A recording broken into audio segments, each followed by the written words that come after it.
What's up, you guys? So I just really need to set this thing going, and that's why there's like the angle is kind of weird. Do I keep touching this? No, see, because you can't see. Singing, just like any activity, adds stress to the body, and particularly your vocal folds, your neck, and your shoulder muscles, just to name a few. When these muscles signal it's time for you to take a rest, you should listen to that.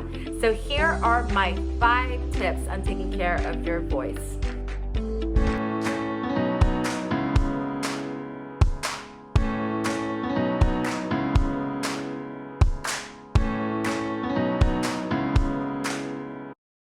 Tip number 1, stay hydrated. Knowing what fluids to drink is vital for your vocal folds. Drink water. Don't get fancy with your water. Just drink lukewarm water or tap water is fine.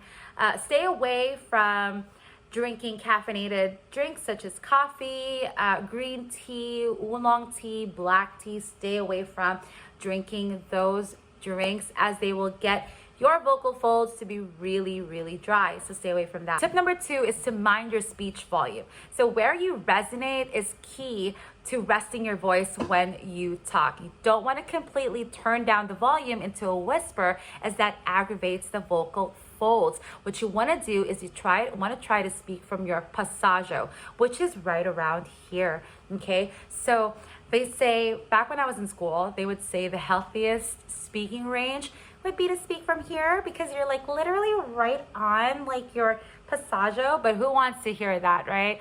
So just mind your speech volume, not too low, not too loud. You should be fine. Tip number 3, and this is my go-to, even if I'm like working or whatnot, but I always have this in hand, is to drink honey ginger tea.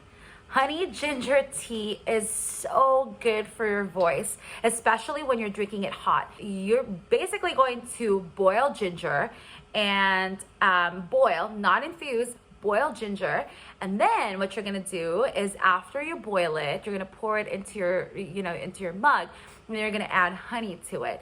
And you'll find it so soothing. The more the ginger sits in the water, the more it becomes spicy, and it's so good for your vocal folds. It's so good for your throat. I love this concoction. I've used this concoction ever since I was little, and that's because ginger actually has properties that cuts through the phlegm, just like eucalyptus does.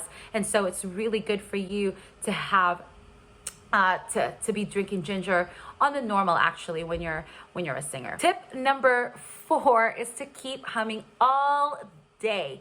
Humming is also good when you just want a low impact vocal workout. This is so good for you. It also helps cut through the phlegm and opens up your nasal passages.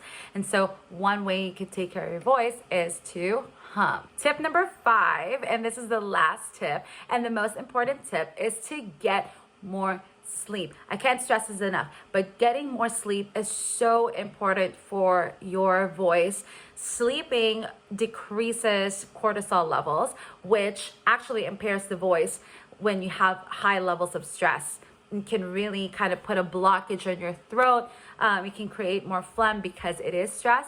And so you don't want that, right? So you don't want any dryness, no, nothing like that. Get more sleep. So ideally, we all say 7 to 8 hours is good, but obviously in this day and age, who gets that now, right? But as long as you're getting like 6 hours or more, you're good. All right, know when to rest. And look, if your body is telling you like, look, I need to rest, acknowledge that and just sleep. There you go, you guys. Simple and easy. My 5 tips. If you guys found this video helpful, please don't forget to hit that like. It really, really helps us. If you guys found my videos helpful, don't forget to like and subscribe. And make sure you hit the notification bell, because I put out videos every week. Until then, you guys already know what I'm going to say. Keep singing.